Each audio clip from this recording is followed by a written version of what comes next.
Okay, well, we should get started. Good morning, everyone. Thanks for coming out so bright and early. At least we didn't have snow, so that's a good thing. Although with our pick and our rocks, we probably could have looked after the snow.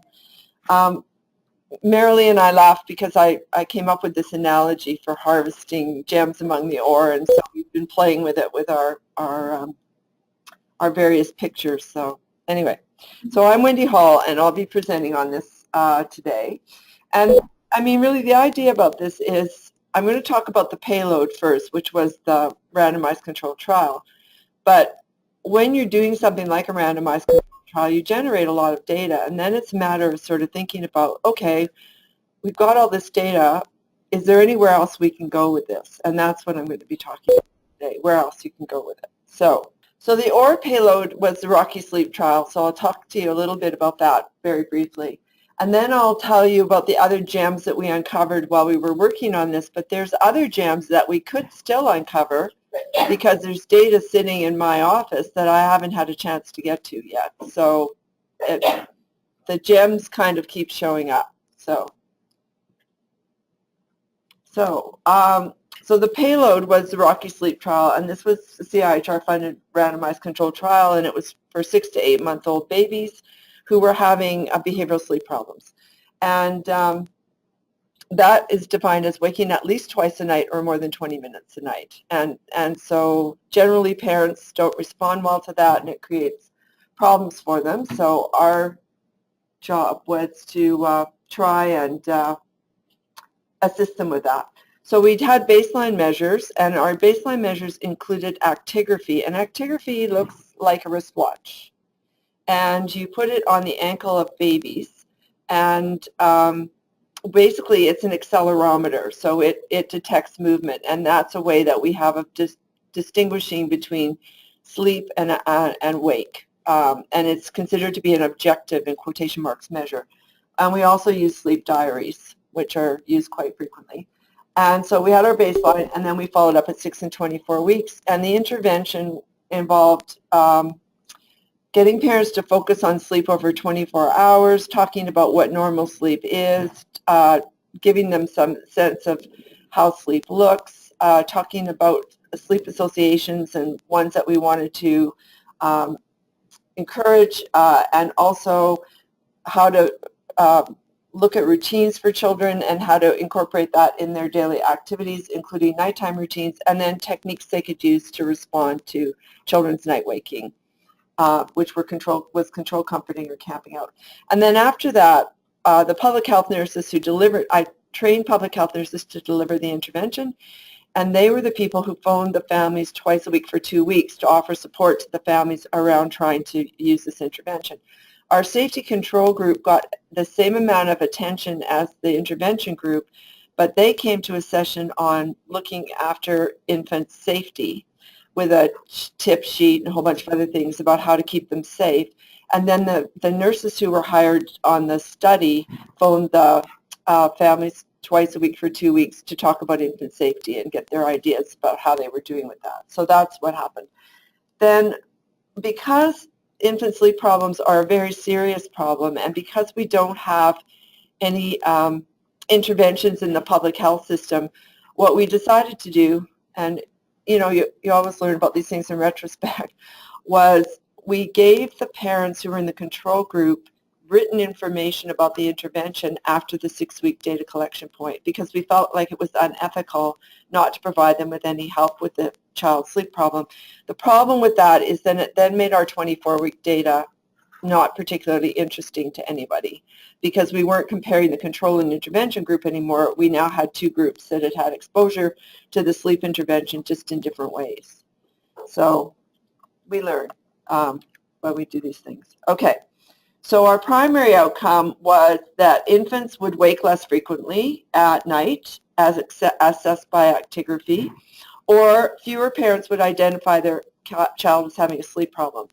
We thought that it was important to have a subjective component as well as an objective component in this, because parents also decide when their child has a sleep problem. It's not just what an actigraph says. But we also looked at parents' psychological well-being, and so we looked at their fatigue, their depressed mood, the quality of their sleep, and the quality of their cognitions about infant sleep. And we our hypotheses were that all those would improve in the intervention group as compared with the control group. And remember, for these measures, higher scores on all those measures indicate more problems, not less problems. So it's kind of counterintuitive. Okay, so this is the design for the study, and we screened almost 400 families, and we ended up with 117 in the intervention group, 117 families, and 118 families in the control group. And by 24 weeks, we still had 99 and 93 families in the two groups. So we actually held on to people pretty well. They were pretty committed to the study. Okay, and this is just a description of the sample. So, you know, so I'm not going to show that again when I'm talking about the other gems because we're using the same sample for all the various bits. So, I mean, we had some variation, which is good. I mean, living in Vancouver on an income, a family income of $10,000 to $29,000 a year, I don't know how they survived. But anyway, even $30,000 to $59,000 is not great for family income. But and we had a mix of cultural identity. Unfortunately, our randomization, we had more males in our control group than our intervention group. It's just the way it went. Okay, so this is what happened with our comparing groups on the sleep characteristics. And you can see we didn't see any difference on the actigraphy for night waking or for long wake episodes, but we did for longest sleep period. So they had a longest sleep period in the intervention group than in the control group, but there was no difference on the other things. But when we look at the sleep diary data, we showed a huge difference in night waking by parent sleep diaries. So it went from 3.1 times a night to 1.7 times a night in the intervention group, but the control group was 3.1 times a night to 2.2 times a night. So there was a big difference there. And as far as severe sleep, and for wakes, the same thing. In our intervention group, only 31% of our kids were still waking more 2 or more times a night, whereas in the control group it was 60.4%. And when we looked at the severity of the sleep problem in our intervention group, there was about a 33% less chance that the intervention group parents saw their kids' sleep problem as being as severe as compared to the control group. So we did okay on that, but you can see we weren't very happy about the actigraphy, because the actigraphy did not show what the sleep diary data showed. And then when we looked at the psychological characteristics, on every measure that we used, the intervention parents did better than the control parents. So on fatigue, on depression, on sleep quality, and then all those things at the bottom are their cognitions about sleep, their doubts about their ability to manage infant sleep, their anger at their child for not sleeping, their worries about managing sleep and feeding. Is my child starving during the night because I'm not feeding them? And their ability to set sleep limits. So that is setting limits around sleep just like you'd set limits around any other kind of activity that was going on. So on every measure, the intervention group did better than the control group. I'm taking some time to explain this because you'll start to understand when I'm talking about the other gems that we found why that was of interest. Okay. So gem 1 that was separate from the OR payload was, well, why are we seeing this difference between actigraphy and diary data? What's going on here? And should we be using actigraphy for these small babies? Is there a problem with what actigraphy is doing? So what we decided to do was look at the actigraphy and the diary data on the number of wakes of more than 20 minutes, the longest sleep time, and the total sleep time. And what the literature tells us is that diary data generally overestimates the amount of sleep that kids get, but actigraphy data generally overestimates the amount of waking that's going on. But nobody had looked in this particular population to see if that was in fact the case with these kids. So that's what we did. So actigraphy has all those measures associated with it: sleep duration, number of wakes, length of wakes, longest sleep period overnight. You name it, it finds it. It's recommended for 5 days of monitoring, so we had the actigraphs on the kids for 5 days, and you have to use algorithms to analyze the data, and they have to be suitable for the age. But you can see there's lots of problems with actigraphy. You have to manually enter the offset and onset times. So that means you have to say to the actigraph, this is when the kid went down for the night, and this is when the kid woke up for the day. Otherwise, the actigraph doesn't know what's going on. There's other cases where there's been significant discrepancies with parental reports on sleep quality, and there's no standards for recording parameters or scoring signals. And we really don't have much normative values for children. So actigraphy's still got a way to go. There's technical failure. A lot of participants sometimes decide they won't put them on their babies because the babies don't like having this thing on their ankle.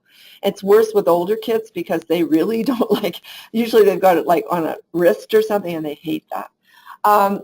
And there's, if you've got lack of diary data, it's a problem trying to figure out what's going on with the actigraphs, and they cost $1,000 each. So we bought 75 actigraphs for this study. That was $75,000. That's a lot of money to spend on equipment. So now the diary data, it's very commonly used. You get very similar variables with the diary data that you do with the actigraphy data, except that you've got a better idea about what parents are doing around settling their infants because they'll write down what they're doing. And you have a better idea of what their rising times are and what their sleep times are because parents put that in the diaries. You also have a spot where they can put about any adverse event. So if the kid's sick or if they're teething or something like that's going on, they can write that on the sleep diary so you have an idea about what's happening. And as I've said, though, they do tend to overestimate sleep duration. But what they do that the actigraphs don't do is parents don't put kids waking in a sleep diary unless the kids signal the parents. What do you think I mean by signaling? What do 6 to 8 month olds do? Cry, right. So they don't put that in the diary unless the kids cry because that's when they wake the parents up and the parents go deal with it. For the self-soothing, they give you a sense of whether kids might be self-soothing on wakes because the parents don't have to go and intervene. The actigraphy data just picks up wakes regardless of what's going on. So those kids can be self-soothing and going right back to sleep, but the actigraph doesn't record that. So that's a problem.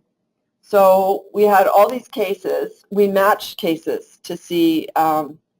We didn't match individuals because not all individuals had all the data at each time point, but we matched the cases with data at time 1, time 2, and time 3.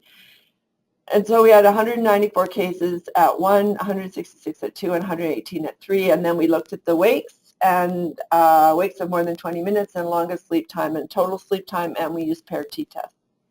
So what we found was in every case, there was a significant difference between the actigraphy and the diaries. So this was on numbers of wakes, and the diary data was much lower than the actigraphy data. You can see at baseline, the actigraphy data was saying these kids were waking 10 times a night.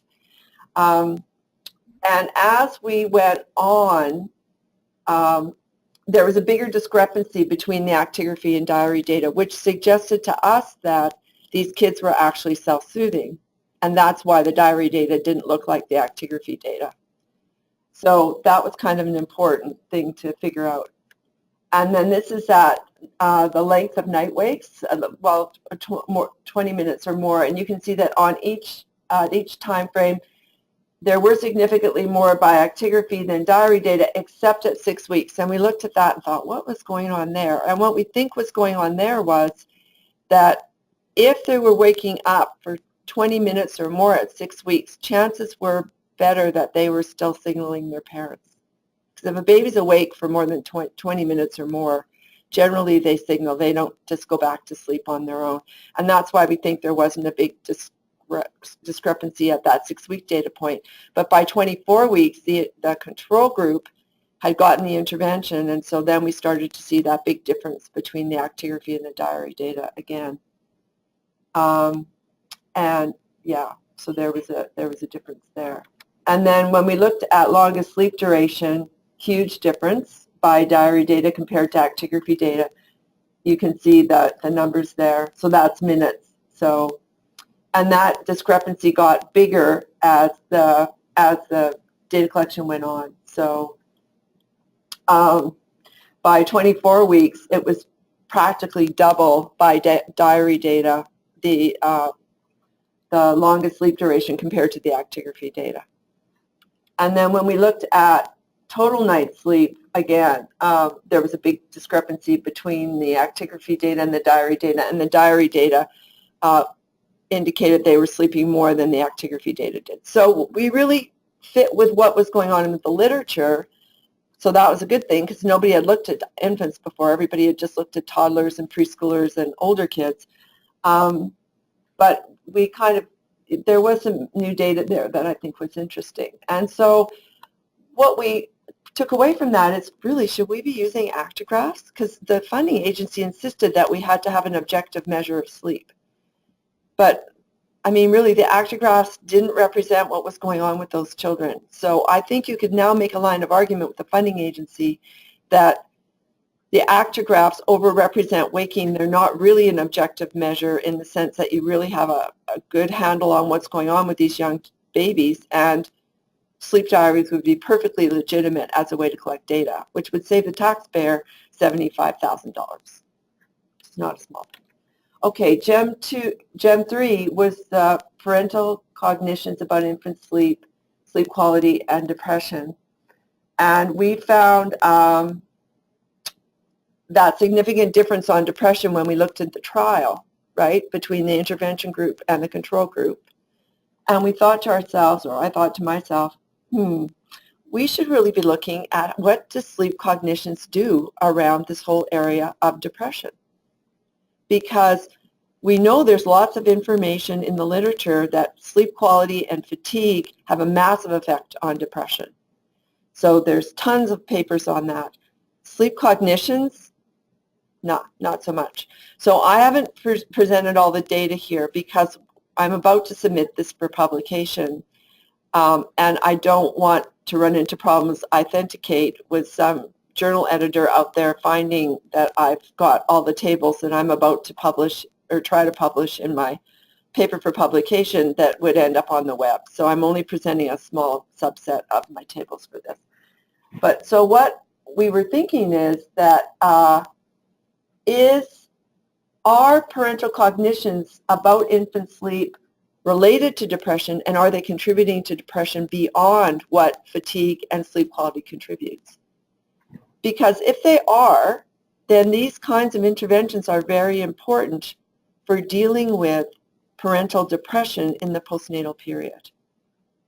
Because it's not just, we could give the moms and dads a sleep medication so we could knock them out all night. Okay, they wouldn't be responding to their kids' signals, but they'd sleep, they'd have better sleep quality, and maybe they wouldn't be so fatigued during the day. But if their cognitions are still worrying them about what they're doing around infant sleep, then that really wouldn't solve the problem completely around depression. So those were our hypotheses. So what the key points were was that all parental cognitions about sleep were positively correlated with sleep quality, fatigue, and depression, and that their cognitions about infant sleep were contributing significantly to the variance. It wasn't just about this fatigue and the sleep quality. And that for primary caregivers, this anger was really important at time 1. And this sense of doubt that lingered after the intervention was still contributing to depression at time 3. And what that says to me is we need to work more with parents around trying to help them get over that feeling that they're not doing the right thing, even though things are improving with their children and with the sleep. So this is, that really should have been GEM 2. Sorry about that. This is GEM 3. So I have all these recordings of the support phone calls that the public health nurses made to the parents. Have I analyzed them? No, I don't have time. So that's just this big pile of data sitting there that nobody's paid any attention to. And it would be really interesting to see how public health nurses worked with parents, how they supported them, what kinds of issues the parents brought up. I'm sure that would be a pretty easy thing to get published, to do a secondary analysis of those data. And it wouldn't hurt for public health nurses to be getting a little bit more recognition around the work they do with parents, because mostly governments don't tie the work that they're doing with parents around kids' sleep problems to actually reducing the incidence of depression in the postnatal period. But clearly, that's an element of what's going on here. So that's important. Gem 4, we've got all the nurses' conversations around supporting parents' safety. What sorts of things did the parents bring up with them? Haven't had a chance to look at that data either or analyze it.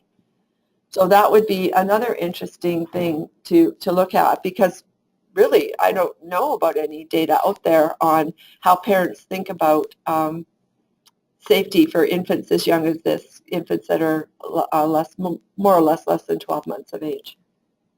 So do you think there's any other gems in there? Any questions or discussion I'm happy to take. I don't know if we had anybody on there, Marilee. Doesn't look like it.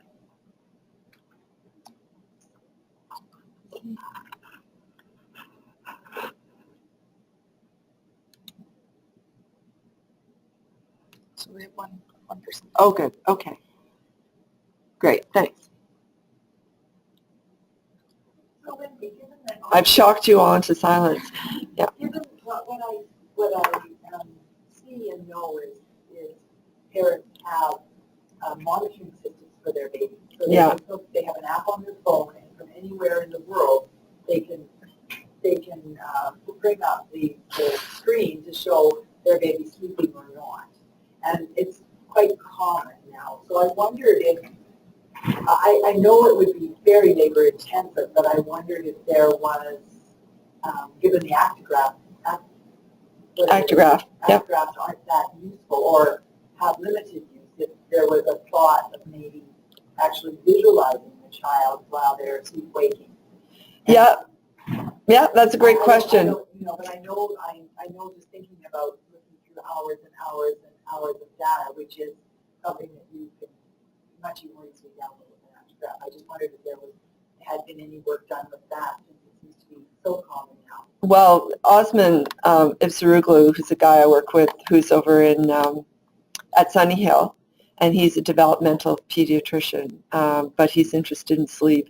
He's developed a system of video sonography. So they video these kids all night long while they're sleeping. He mostly does it with older children, not the infants. He's mostly interested, though, in things like restless leg syndrome and whether they're having seizures during the night. And when they do video sonography, they can actually get a sense of what's going on with those kids through the night. They speed the frames up and they analyze it. That takes hours and hours and hours of time. So you might save on some things, but it's a bit like swings and roundabouts, right? You save on some things, but you lose on others. But I mean, I've said for years, and this doesn't go down very well with parents, that I think monitors are actually the work of the devil, and that has contributed significantly to the kinds of sleep problems we're seeing now. Because the problem with the monitors is they're in the room. Parents can not only hear the kids, but they can visualize them now too. And all babies have what we call active sleep and quiet sleep. So when they have active sleep, often they'll open their eyes, they'll look around, they may even vocalize. But if you leave them alone, they'll go down back into quiet sleep. When you've got parents who are looking at monitors and they see the slightest sign that their baby might be awake, they tend to run in and pick the baby up and do something with the baby. And they're actively interfering with the baby going down into quiet sleep. So I really wonder whether we're already setting those babies up really early on for problems around sleep self-regulation by virtue of monitoring them that closely. And now what parents are apparently getting for baby shower presents is a mat, so that if your baby rolls off the mat during the night, you're going to get woken up by an alarm, because the mat's there to indicate whether your kid's having SIDS. So if your kid's not on the mat, then the mat's not detecting it, and that's going to be interpreted as your kid is having a respiratory arrest. So you need to run into the room as a parent and look at what's going on, whereas the kids just moved off the mat and, it's perfectly fine. So that's the next step. Yes, Gertrude. I was wondering about how you then focus the intervention when you and neighbor supports that we need to focus on not on the but that's what I was thinking when you presented these gems, whether there would be support to say maybe we should emphasize interventions around helping parents to understand that in most cases, babies actually fall back to sleep. Right. Because now the emphasis is always on, there's a problem with sleep, but that the natural tendency of babies is actually to fall back to sleep, and that most babies do that. So that the intervention should be around how can we help these babies who are not falling in that pattern right away, help to fall in that pattern rather than considering them a problem. Yeah, no, that's a good point. I mean, I think we could probably intervene a lot earlier just around explaining to parents about the nature of active and quiet sleep and how babies operate, so that parents had a better idea that if they weren't signaling parents that they should just be given an opportunity to go back to sleep on their own. I think that would be really useful. I think part of what happens with parents is they identify it as a sleep problem, because that's what brought them to the study, right? So it wasn't us identifying it as a problem so much as the parents were. And it's more because of the developmental stage of the baby. So they're perfectly willing to go along with waking quite a few times a night when their kids are younger. But by the time the kids hit 6 to 7 months of age, they're kind of anticipating that they're consolidating their sleep at night, and they're not going to be waking up as frequently. And that's when they start to define the sleep as a problem, if the kids are waking up. Some of the kids I work with hourly or every 2 hours. And physiologically, they don't need to do that. It's not a case that they need to wake up every hour to feed or something like that. So it's a challenge trying to figure out how to manage that and support the parents while trying to help the child figure out how to sleep better. But I think your point is well taken. Yeah, I would be more thinking whether you would make actually support that. From what you presented it for. Yeah, it does, I think. Yeah. And that would be quite revolutionary. Yeah. But you would have to reframe the problem. Yeah. Yeah. Yeah. Other questions? Yeah, I have another question. Oh yeah, that was related to the interventions we did. Because you said the one intervention was to help the parents with sleep, but the control group got safety instruction. But how is that presented to the people? Because then, because that seems totally different things. Like, how did you invite the families initially, and then how did you present what they would get? Yeah. So the reason we designed the safety intervention, because I agree they're completely different things, is one of the criticisms with trials is that if you've got an intervention and you're spending a lot of time with people and there's a lot of contact with nurses, then it's not the actual intervention that's making the difference. It's the amount of time that's being spent with people and the contact with nurses that makes the difference. So I designed the trial so that there would be equivalent levels of contact between the intervention and control group. We told the parents when we recruited them for the study that they would get randomized either into an intervention or control group. And we were very clear that the control group was going to be all about safety and that we wouldn't be discussing sleep at all. But what we did tell them was that once we collected that data at the 6-week point, we would give them written materials that essentially covered all the information that the parents got in the sleep intervention. So, if they could hang in there until 6 weeks after the original safety meeting, which is when we did the 6-week data collection, then we would provide them with this information and they could do that with their babies. The difference was that the control parents didn't get any support around the intervention, and the intervention parents did. So it would be really interesting to tease that apart in terms of did it make a huge difference that you just gave these people written materials instead of having a nurse actually communicate with them twice a week for 2 weeks to say, you're on the right track, keep it up, you're doing really great, and let me troubleshoot with you if you're having problems. Yeah. Well, I think it does, you know. Yeah, just send everybody home with written information. Yeah, I mean, I think it does, because what I find is in the work that I do with families, even though, you know, I spend an hour and a half or 2 hours sitting down and having a conversation about the sleep, I often say, I'll say to them, if you absolutely need to contact me, you know, I'll give you my email address. And I find that I'm quite frequently doing quite a bit of fine-tuning for a couple of weeks after I do the intervention, just because they're running into this or that problem or whatever. So my own practice would tell me that's important to help them fine-tune what's going on. Yeah. I was fast.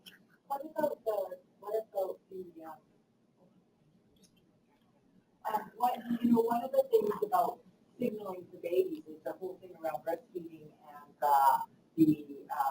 the big thing that if you go to your baby when they signal to you, which is often with a cry, that's a very late sign around infant feeding, to pick up the child is wanting to feed.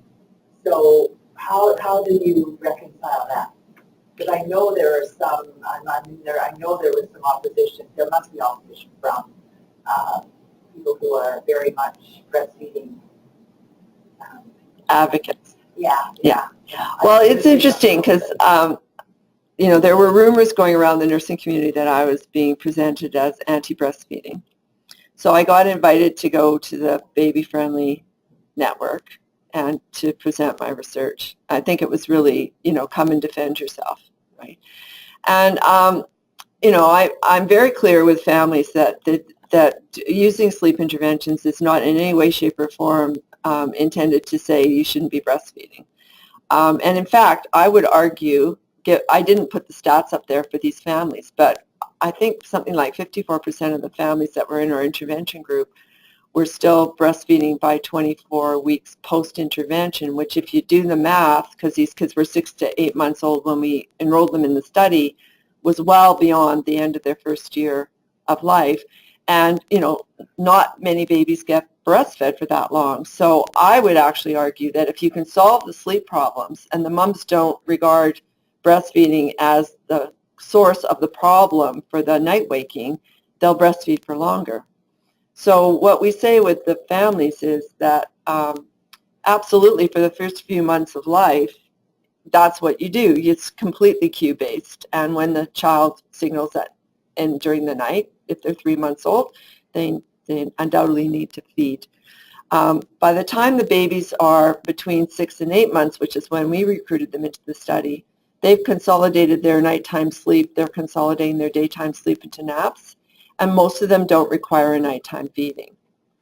What we did teach as part of the intervention was that if mothers were concerned that their babies might need a nighttime feeding, they could do a dream feed, where they actually woke them up when they went to bed, when the parent went to bed, and breastfed the baby before they went to bed, or fed the baby, and then that would give them reassurance that the baby could manage for the rest of the night without a feeding.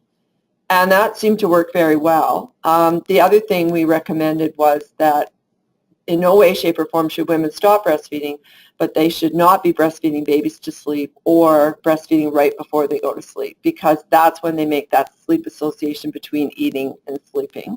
And that's when they wake up most kids wake up 5 to 7 times a night. Normally, like they come up into a light sleep state and go back down into a deeper sleep state. So if they can't replace the conditions they had when they went to sleep, they will fully wake themselves and signal. So what we teach the parents is that if you feed 20 minutes before you settle your child to sleep, and then you use your sleep routine between your breastfeeding and when you put the baby down, they're less likely to make that association between feeding and sleeping, and they're more likely to self-soothe when they have those wakeful periods during the night. So I think we've done a reasonable job of accommodating the breastfeeding and trying to solve the sleep problem simultaneously, I would argue. But it'd be interesting if other people thought not. Yeah, Gertie. We have autism in the literature more widely.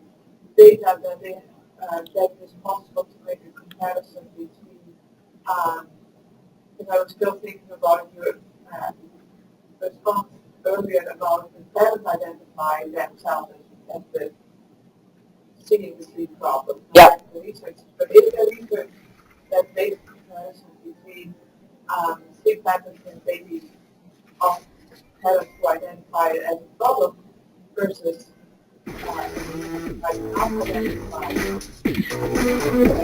sleep patterns of the babies as a problem, but they might still have similar Sleep patterns. Yeah. Yeah, there is research, and there's some parents who are happy to co-bed with their babies, and they have a philosophy of family co-bedding, so everybody sleeps in the family bed, and they don't worry usually about night waking at all during the night, but it's partly because they're all in the same bed and moms don't actually or have to get up to feed or whatever.